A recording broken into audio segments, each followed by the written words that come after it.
Will there be negotiations between Ukraine and Russia in 2025? What ultimatum will the new White House administration issue to Putin? Is an opposition uprising possible in Russia? We will talk about this and more in our stream. My name is Anastasia Noritsyna, and we are also joined by Garry Kasparov, the world chess champion. I'm very happy to welcome you. Glory to Ukraine. Glory to the heroes. Harry Kimovich, the last time you and I spoke was the day before the U.S. elections, and you told me then that Trump was dangerous for American democracy and dangerous for Ukraine. Have you changed your opinion now? No, I was quite categorical in my assessment. I said that Trump is dangerous. Danger does not mean disaster. It means that the man is extremely unpredictable.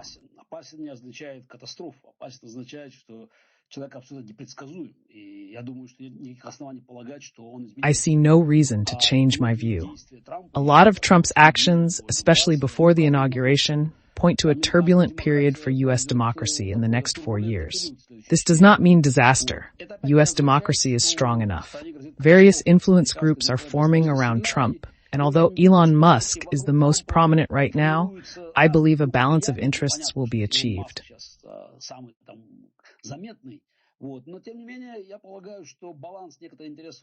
I think there is cautious optimism right now that Trump will try to find a fulcrum that will keep the situation from spiraling out of control. This applies to both domestic and foreign policy.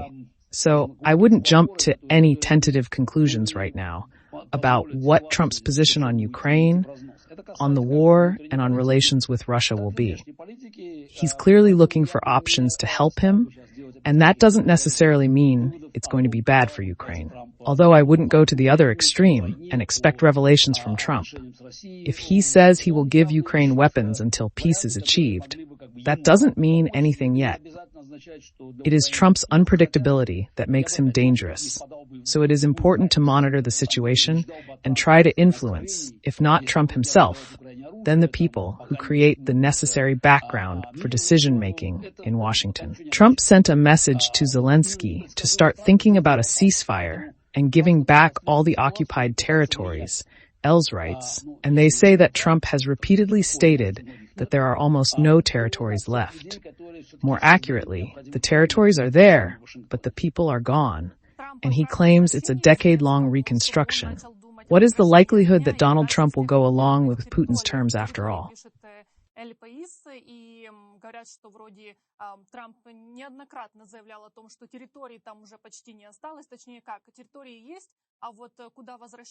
Putin demands that we give up 4 regions, Crimea, not join NATO, and so on.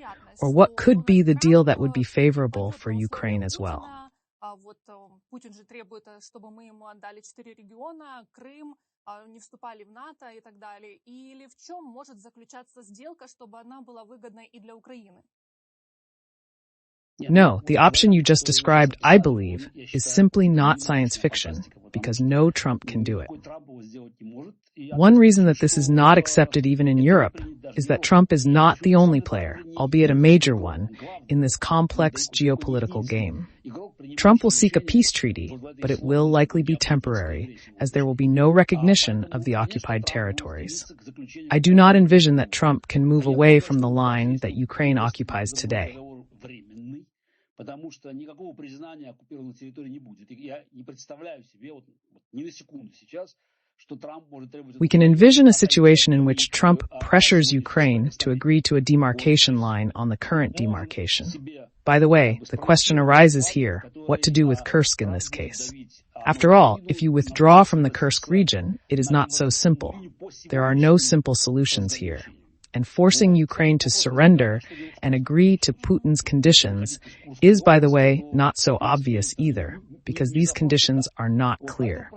What you said are the preconditions. Putin has never really given up on the main goal of eliminating Ukrainian statehood, and the Europeans understand that. Now the situation in Europe is also changing, and if there is political will in Europe, they can send Trump too. I think that Trump also realizes that, of course, he is important, but he is not the most important in this story.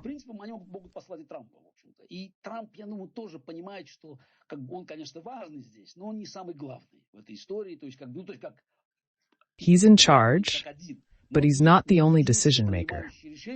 If Europe takes a principled position, Trump will be forced to seek compromise solutions. Of course, American weapons are important, but on the other hand, Europe has money and no one has canceled the idea of confiscating Russian assets with which to buy the same American weapons, which, by the way, Trump will gladly sell. So this story is non-linear. It's not a linear equation. There are so many levels. We just have to wait to see what Trump starts to do as president, because I can't give our listeners any clear recommendations on how things will develop further. I don't think Trump knows that either. And still, the situation will not turn into another problem for Ukraine. But I would not go to either extreme. Neither too much pessimism, nor too much optimism. Нашим слушателям о том, как это вот все будет развиваться дальше. Я подозреваю, сам Трамп этого уж точно не знает. Вот. И будем надеяться, что эта непредсказуемость, она все-таки не обернется, конечно, очередной проблемой для Украины. Вот. Но опять, я бы как бы не впадал ни в одну крайность, ни в излишний пессимизм, ни в излишний оптимизм. This is the situation as it is now. The only thing that can be credited is that it is quite obvious. I think Trump is being reported that economic difficulties in Russia are increasing. In fact, already only the lazy, as they say, or only the unengaged, that is, or super engaged pro-Putin lobbyists in the West, can try to ignore the fact that today the Russian economy and the overall situation in Russia are approaching a critical line. The question of whether Putin has enough resources to continue the war is becoming more and more topical. Already even Western publications, such as Economist, are saying that 2025 could be catastrophic for the Russian economy. So Putin's puffed up cheeks, which we saw once again on his direct line, remain, as they say, on his conscience. The Ukrainian authorities know better. Although from my point of view, Kyslytsya was a very good representative of Ukraine, as was the foreign minister, who is generally very capable, according to all the Western politicians with whom I have spoken. But again, I am not the one who determines Ukraine's foreign policy. My advice here is that of an outsider. Although it is certainly strange to me that the kind of activity that could lead to serious results in Washington has so far gone unnoticed. Гарри Кимович, а вы говорили, что нам сейчас нужно стараться влиять на тех, кто влияет на Трампа и помогает ему принимать решения. А кого вы имели в виду? Ну, в принципе, это новые люди в американской администрации. Это тот же Марко Рубио, это то, ну, может быть, в меньшей степени Марко Рубио, это больше, наверное, Майкл. Или на самом деле там Трамп? Ну, он на самом деле... Не, ну, понятно, что Трамп будет принять решение как Трамп. Это здесь вот. Но, тем не менее, если мы имеем позицию, скажем, согласованную Рубио, Вальца, каких-то еще республиканцев, ну, понятно, что есть еще там Маск там со своей компанией, которые говорят совсем другое. Но, в общем, будет какой-то баланс. Трамп должен для себя, как говорится, принять какое-то решение, потому что, ну, ему-то, как бы, ему нести это бремя. То есть, а он как раз, я думаю, про место в истории свое думает сейчас. Как бы, пойти на поводу у Путина, мне кажется, опять кажется, для него будет совершенно неприемлемо. Но нам нужна работа. Вот, я, к сожалению, пока этой работы там не вижу, как бы вот в Вашингтоне украинской. Ну, может быть, я смотрю плохо, в общем-то. Я сейчас увидел, что сейчас произошла смена постпреда ООН. Ну, как бы с украинской власти виднее, хотя, с моей точки зрения, в общем, Кислица был очень хорошим представителем Украины. Так же, как и министр иностранных дел был, в общем-то, очень дееспособный, по мнению всех как бы, западных политиков, с которыми я общался. Вот, ну, опять, не я определяю внешнюю политику Украины, в общем-то, мои советы здесь как советы постороннего. Хотя мне, конечно, в общем-то, странно, что та активность, которая могла бы привести к каким-то результатам серьезным в Вашингтоне, она пока, скажем, ну... Now there is a lot of talk not only about what kind of agreement there might be, but also about what Ukraine will get as a result. Because sitting down at the table with the Russians and negotiating something without clear security guarantees is not just dangerous, it is essentially pointless.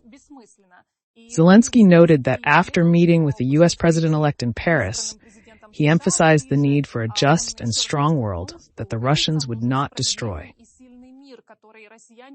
Also, the head of the president's office, Yarmak, spoke about the fact that Trump has great respect for Zelensky and Ukraine. He wants to end the war with a just peace, but he will not take Ukraine to NATO. As for these security guarantees, can there really be anything else but NATO? There are maybe nuclear weapons, for example.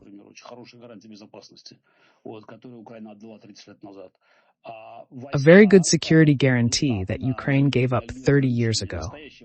And NATO troops on the line of demarcation are real troops. Not UN peacekeepers, but real NATO troops. American, British, Dutch, Danish, French. These are the real weighty arguments. From my point of view, talking about NATO is just a rejection of common sense. Ukraine is fighting the war that NATO was created for. NATO was created only to protect Europe from Russian aggression. The only country waging this war is Ukraine.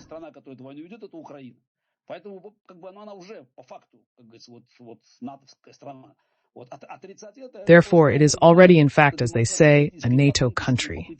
This is a demonstration of political impotence and an attempt to maintain the status quo, which has long since been destroyed. I think it is important to realize that negotiations can take place. Yes, the war can stop for a while. I repeat, for a while, because the goals set by Putin in this war, in the case of any agreement, will still not be realized. That's understandable. It's not a question of whether a contract will be signed. Most likely, it's a possibility everyone needs a break, but it will be a temporary pause, as Putin will continue to prepare for the next war. Russian economy, ideology, and social life are based on war. In Putin's Russia, war is a permanent condition.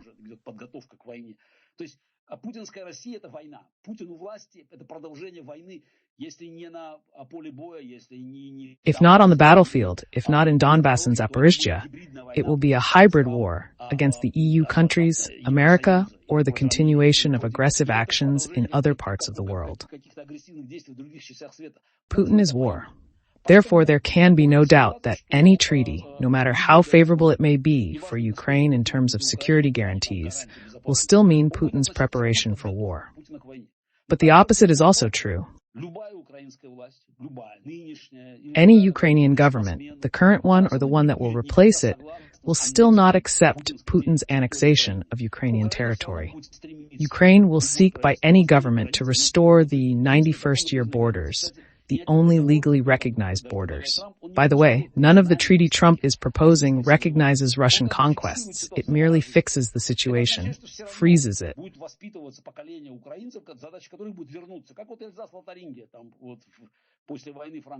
This means that a generation of Ukrainians will still be raised.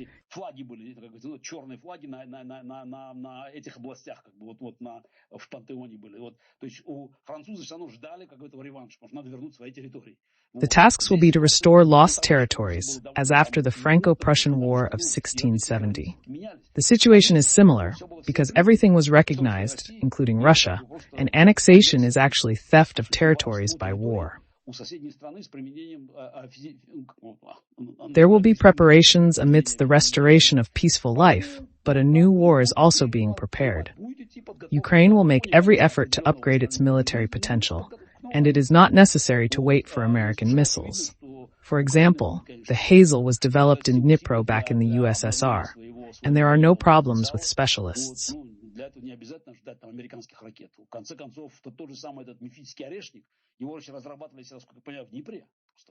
We will wait for a year, 2-3 years to pass. But it is clear that a clash is inevitable because Putin's goal is to liquidate Ukraine, and Ukraine's goal is to preserve its territorial integrity. These goals are incompatible, and there can be no peace treaty because there is no point of contact. This means that the war will be resumed, and it will be necessary to prepare and help Ukraine to win.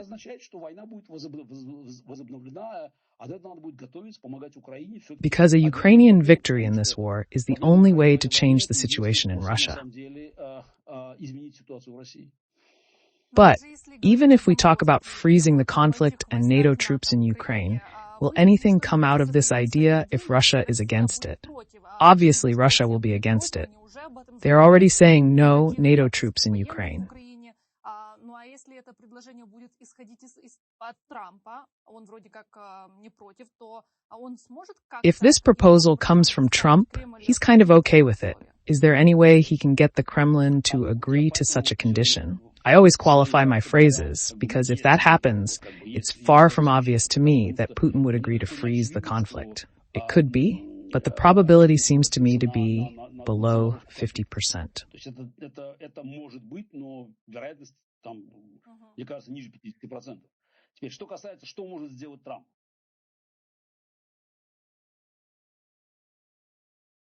As for what Trump might do, В пустынях Аризоны и Невады его хватит запасом, чтобы быстро объяснить Путину, чем кончится война. he may be swallowing dust in the deserts of Arizona and Nevada, but he has enough reserve to quickly unite forces and give Putin an ultimatum as to how the war will end. However, this requires political will. Putin is already hysterical over 2 Ukrainian drones flying into Kazan. American missiles, such as the Tomahawk, can reach Moscow if necessary. The possibilities for the West, both economic and military, to put Putin in his place are endless. If he wanted to, Trump could start oil production in the U.S. and hold the market without Russian oil. Closing the northern route would cause half of Russia's oil to disappear. The Russian economy could collapse in a year.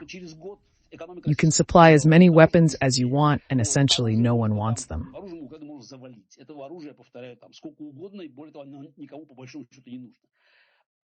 It's all about political will and goal setting.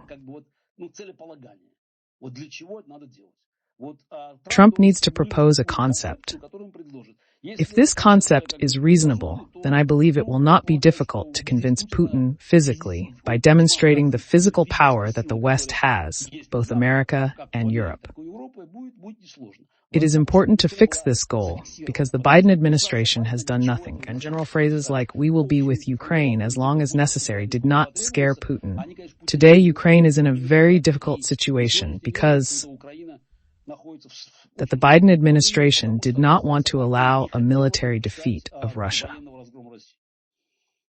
Friends, put a like, write comments, ask questions, and indicate from what city and country you are watching us.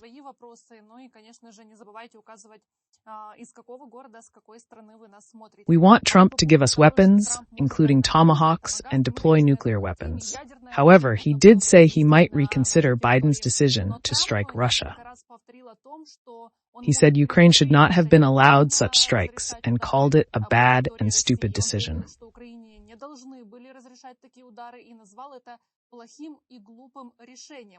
That said, many Americanists and even Republicans said Biden was just coordinating with Trump. Why does he say one thing in public and another behind doors with Biden? Welcome. That's exactly what I was talking about. Trump is doing what is to his advantage today, so I would in no way consider Trump's statement as a political constant. There is a common strategic line in America that is clearly supported by most Republicans, and especially those who are now clustered around Trump on foreign policy issues. And so yes, again, Trump can make some statements. But overall, the general line, I think, is going to be to allow Ukraine to demonstrate to Putin the price to be paid for continuing the war. So again, we talked about whether Trump has the ability to get Putin to accept certain conditions. The answer is yes. Biden had those opportunities, and it was possible to win the war in 2022 as well as 2023. The question is what goals would be set. I still find it difficult to answer, because Trump has not fully answered this question. The number of his contradictory statements does not allow us to accurately assess the degree of his readiness to fight for a just peace. Because what is a just peace? It is clear that Putin sees it in a completely different way, unlike all of us. Also, again, Trump, I think, will see Ukraine as part of a global process in which America's role needs to be found. On the one hand, America first, that is, to deal with American problems. On the other hand, it is clear even to Trump that America cannot withdraw from the world. America's role remains key. Finding a balance is a rather complicated thing, so I would still take a pause and wait to see what Trump will do after the 20th, after the inauguration, after they start appointing his people to key positions, or rather confirming them in the Senate. So, I think it will be too early to draw any conclusions before mid-February. So he's not going to end the war in 24 hours after the inauguration? No, first of all, 24 hours have already passed, as they say. So far, as they say, nothing has really happened, meaning the war continues, people are dying, Putin continues to bomb Ukraine, continues to commit crimes with the Russian army of occupation, and Trump is making statements so far. Nothing is clear from these statements yet, but we should not forget that the situation in Europe is complicated. There have been changes there, and other people have come to power. For example, instead of Borrell, there is now Kaja Kallas, former Prime Minister of Estonia, who is in charge of foreign policy and security in Europe. This is actually also an indicator that the decision-making centers in Europe are shifting to the east. There's a Portuguese, here an Estonian, and we can see that the bias of European politics is shifting in this direction. This is happening precisely because there is a war going on. Kallas's position on the war in Ukraine is absolutely unambiguous, and her demands are among the most radical, including the confiscation of Russian assets. It is obvious that the balance in Europe is changing, although there are fifth columns like Orban and Fitz, but the overall balance is shifting. Europe may turn out to be a more serious player than many of us previously thought. Here's the thing about Europe.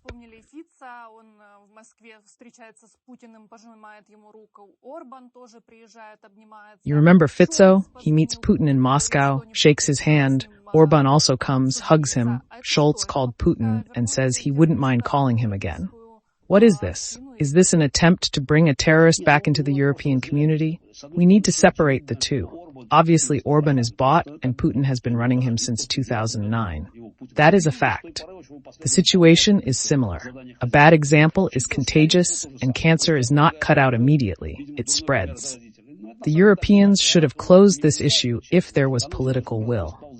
If they had the right people, the issue would have been resolved in 30 minutes. They would have denied the membership vote and the money. In 6 months, if behavior changes, we'll see. I think the topic would be closed because Hungary can't leave. European policy is good in peacetime. In war, you have to act differently.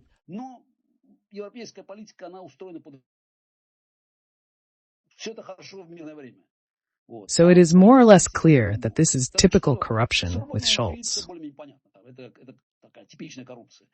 The other issue is that he is an accidental person, a political impotence, a nincompoop.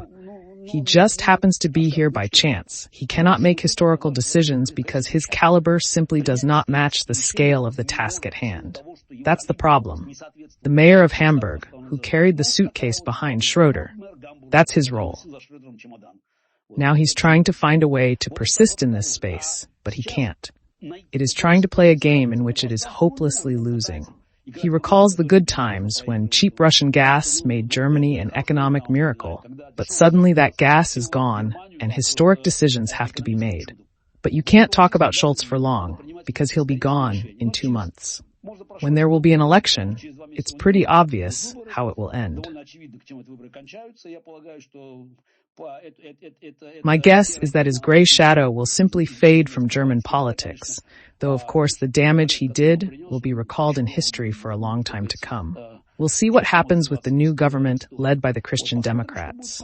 Merkel took a much clearer, more radical position, but even in the CDU, there is no unity on the war. Still, the prospect of restoring at least partial relations with Russia is tempting for them. But it seems to me that the historical process is not reversible, and therefore, no matter what they do, no matter how much money Putin puts into European elections, the process is historically moving in the right direction. Admittedly, slower than we would like. The price Ukraine is paying is, of course, insane. It is a price for the future and people's lives. Цена, которую Украина платит, она, конечно, безумная совершенно. Цена своим будущим и, But what to do? We're trying to push this process as best we can. Garry Kasparov, what do you think of Macron? He's kind of the European brave leader right now, and we're seeing that they're having changes in their government as well. Macron is trying to take over that European leadership. What do you think?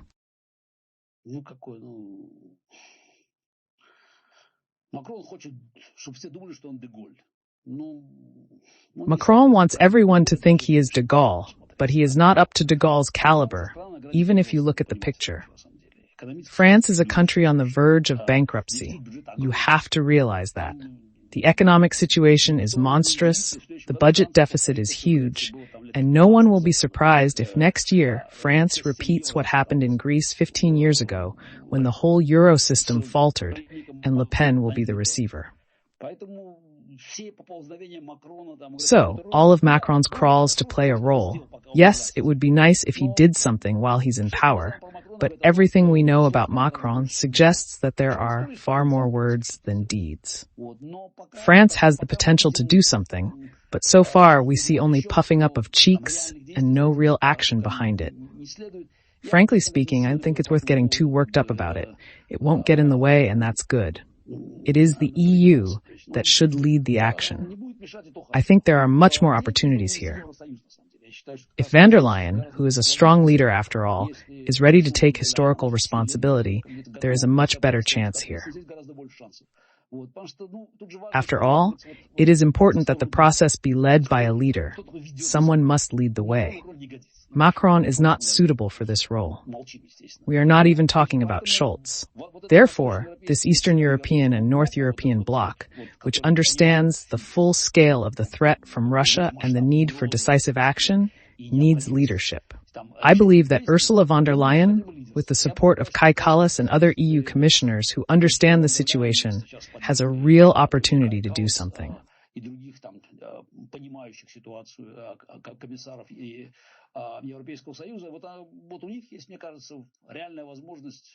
I also wonder what China will do now. Trump recently called on China to help solve the issue of ending the war in Ukraine, even inviting the Chinese leader to his inauguration.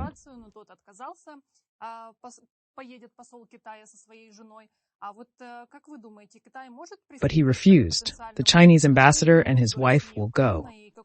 Do you think China can join the potential agreement between Russia and Ukraine, and what role can it play?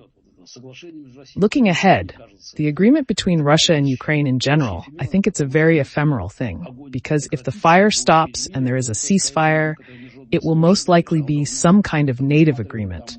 That is, it should provide for quite a few measures there to sort of honor that ceasefire, given that Russia has violated all the treaties that Putin signed. So there's no point in signing another piece of paper. What is China going to do? Honestly, I don't know.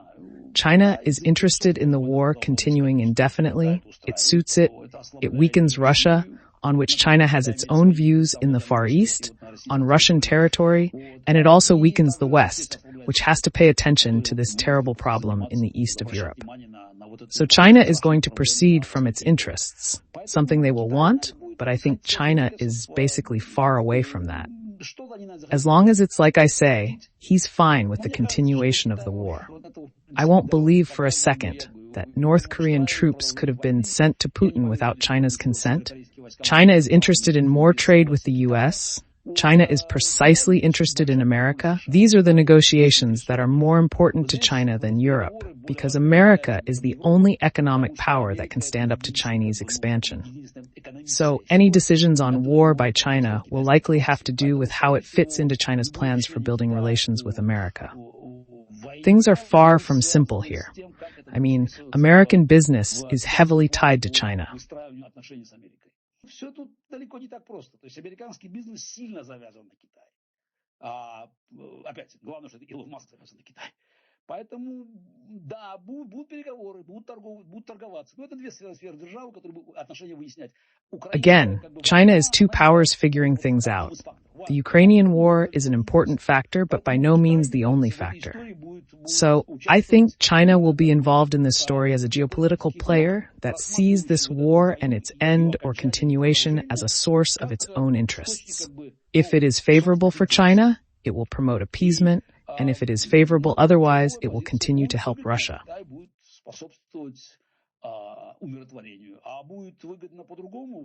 Because so far as I can see, China clearly stands to gain from continued hostilities. Putin said on his direct line that Russia is supposedly ready for compromises. But again, he recalled his conditions, which we will not name, which are already known to everyone. Just yesterday, he said again that Russia is ready to seek compromises with Washington, saying that Russia has never lost its desire to improve relations with the Americans. Previously, Putin never said anything about compromises at all. Propagandists, yes, such as Zakharova or Peskov, could say something, but Putin did not. This is an attempt to manipulate, an attempt to sort of show that they are ready to talk about something. Is it Ukraine that is not ready? Putin said the most important thing, compromise with America. Putin is just going to fix it one more time. Ukraine is not a player in its own right.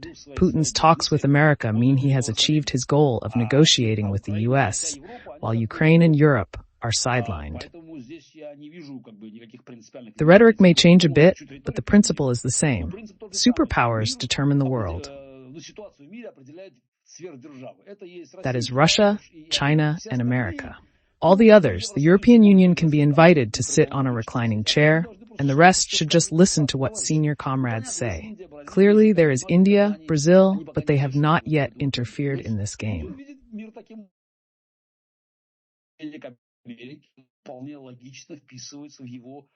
Putin sees the world this way. It fits his view quite logically. At the same time, Putin is already threatening everyone with his nutcrackers, not only Ukraine, but also Western countries. It's clear that, as always, only Ukraine will be hit, and he says it's already even better than nuclear weapons.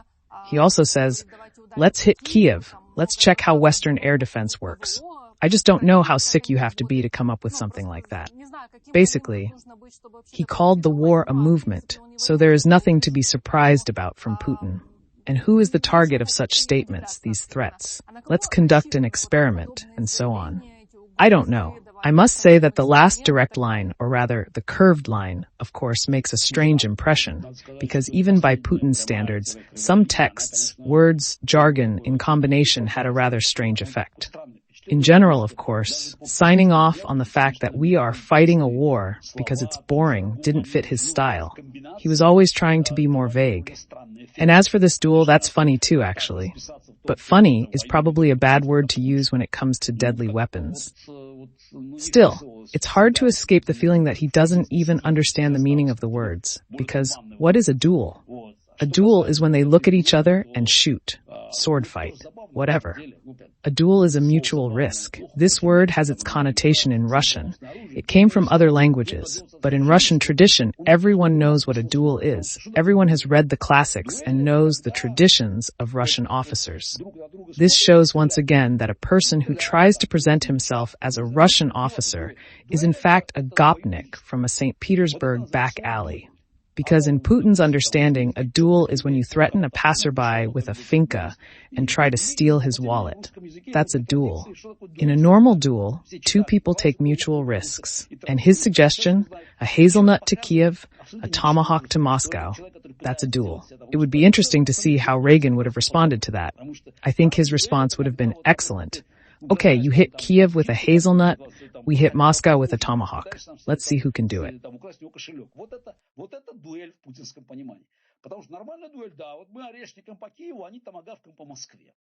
Вот это дуэль. Вот это интересно проверить было бы. Вот как бы если бы в Америке опять Рейган был бы, я думаю, такой ответ последовал. Отличная дуэль, хорошо.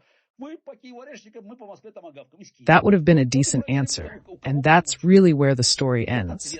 because it's clear to everyone that Tomahawk will come to Moscow and the hazel tree will be shot down by American air defense. Here we go again, but no, there's no caliber of that. No Reagan, no Thatcher, I mean Churchill. Not even that greatest politician.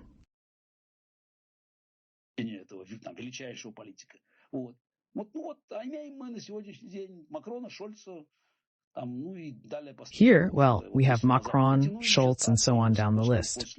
In general, if we go to the West, Trump has now appeared after the half-dead Biden. But at the same time, the Atoms, the Sturmsche, are coming to Russia now. By the way, look at the reaction. Two of them flew into Kazan. There is hysteria there.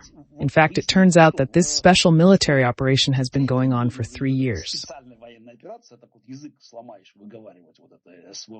Well, it's a tongue twister when you spell it SWO, and suddenly it turns out that there are actually security problems here. I read there recently that Putin had planned to record a New Year's address from Kursk, but had to cancel it because the security service said it wasn't safe. Now once again, like no. Stop. Now slowly in syllables.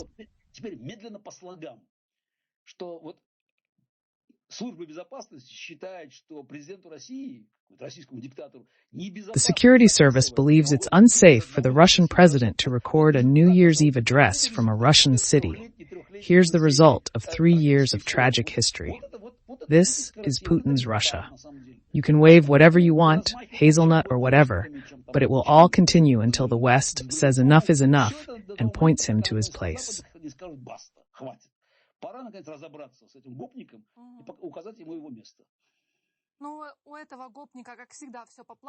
Well, this Gopnik, as always, has everything according to plan, despite what is happening in Kursk region.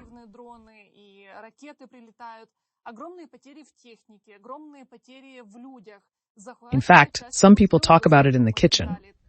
But first of all, it is not safe to talk about it publicly, even on the internet, what's left of the internet, because the number of people who monitor and write denunciations there has not decreased compared to Soviet times.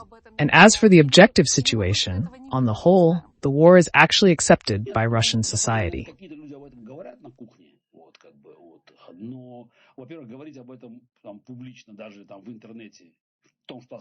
How should it be understood?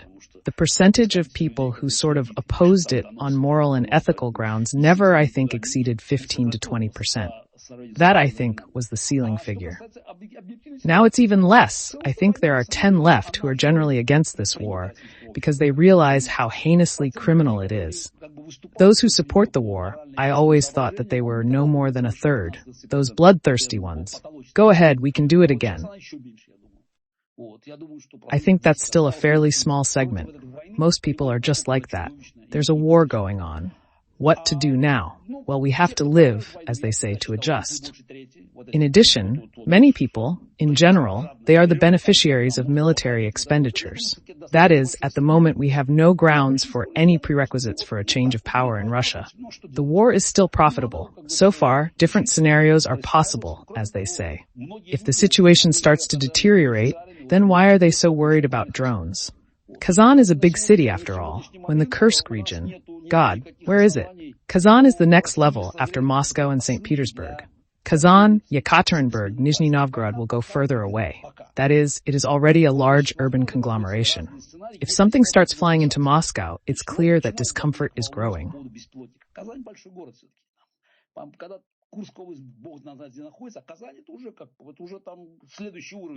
It is too early to say that discomfort will lead to serious changes, because Putin manages to maintain a level of well-being in Moscow and St. Petersburg.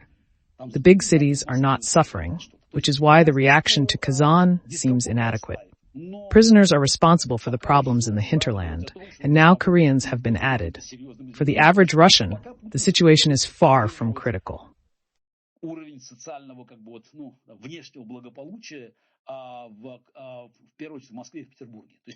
So if next year, if all signs of this are there, the economy of the crisis becomes real, let's say a rate increase, refinancing, well now it's 21%, it could become even higher.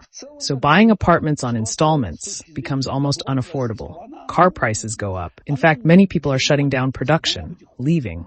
so the economic situation is starting to get out of control.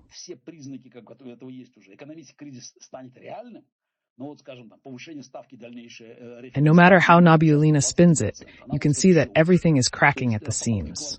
After all, military expenditures are huge. The war takes up, even according to their estimates, 40% of the budget. That's a lot. In general, it is quite difficult to maintain a certain standard of living at the same time. That's when the problems may start, especially if it becomes obvious that the war in general is not ending as promised. Then maybe, I repeat, maybe something will start to happen.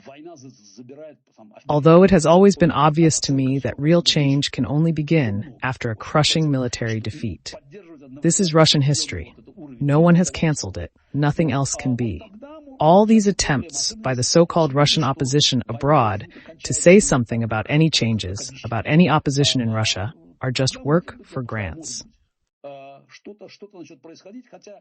Мне было всегда для меня было очевидно, что реальные перемены могут начаться только после разгромного военного поражения. Unfortunately, the same America and Europe throw a huge amount of money away on mythical activities in Russia, on some kind of propaganda work. No one is interested in any of this. It is necessary to help Ukraine win the war. Everything else means that everyone walks under God. So it can die, as if yes, but let's charge. He is officially, 72 years old. Whether he has doppelgangers or not, well, let's just say that charging a dictator's death is the last thing to do, especially with modern medicine. So let's kind of leave that aside. I mean, yeah, it's not wrong to dream, but let's not talk about it. Ровно потому, что это никак не влияет на ключевую проблему. Ключевая проблема – это война. Только поражение путинского режима в этой войне может создать предпосылки, повторяю, предпосылки, для того, чтобы в России начались серьезные политические изменения. Гарри Кимович, а если Путин умрет или его ликвидируют, то это ничего не изменит? Значит так, все ходят под Богом, поэтому может не умереть. Да. Но давайте на это будем заряжаться. Ему там официально, сколько там 72 года. Some say that Putin is already dead and has a doppelganger in his place. But I don't want to speculate because we don't know that. He is there as a fact. Even if he is dead, someone else will be put in his place, although I have little faith in that. Only those close to him, those who have the resources, can eliminate him. This is reminiscent of the German general's plot against Hitler in July 1944, after the successful landing of the Allies in Normandy, which, in fact, decided the outcome of the war. Ближнее окружение. То есть, на самом деле, это должны сделать люди, располагающие ресурсом. Значит, давайте вспомним еще раз. Когда состоялось, кстати, неудавшееся покушение на Гитлера. Но одно было. Там были еще какие-то попытки, но вот реально заговор, мощный заговор немецкого генералитета, это июль 44 года, 20 июля 44 года. После, я еще раз подчеркиваю, it was a colossal operation to misinform the Germans, who never realized where the main landing would be. If the Normandy landing had failed, the war would have continued for at least a couple more years, because the Germans would have held the situation in Europe. All the breakthroughs of 1944 would have remained on paper, and the outcome of the war would have been unknown.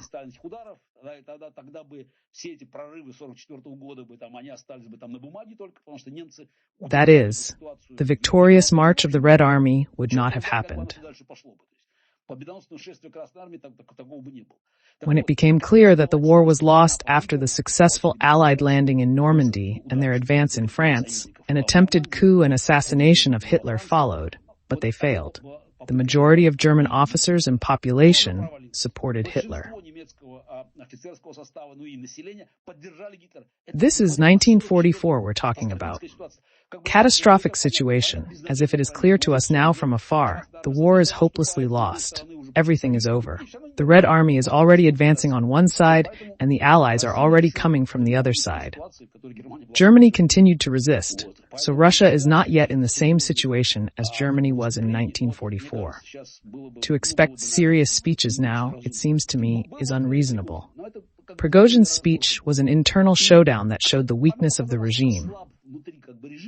In principle, a serious performance can create a critical situation, but there was not enough potential. Although Prigozhin had strength and support, I would now again not expect any change until the situation at the front becomes catastrophic and Russian society, especially the major cities, feel the brunt of the war. Общество, в первую очередь, крупные города почувствуют на себе тяжесть войны. Garry Kasparov, thank you very much for your opinion, for the conversation, and for taking the time to be on the air. I wish you a good and peaceful day. I remind you that Garry Kasparov was on the line with us.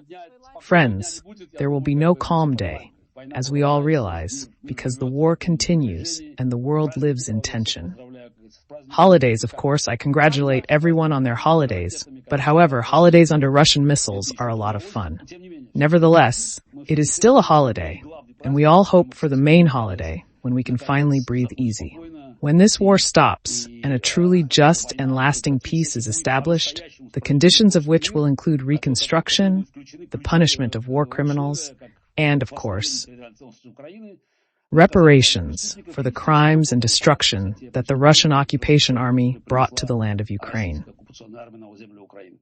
Thank you for your support, for being with us. Friends, give us a like, write comments, and of course, don't forget to subscribe to our YouTube channel.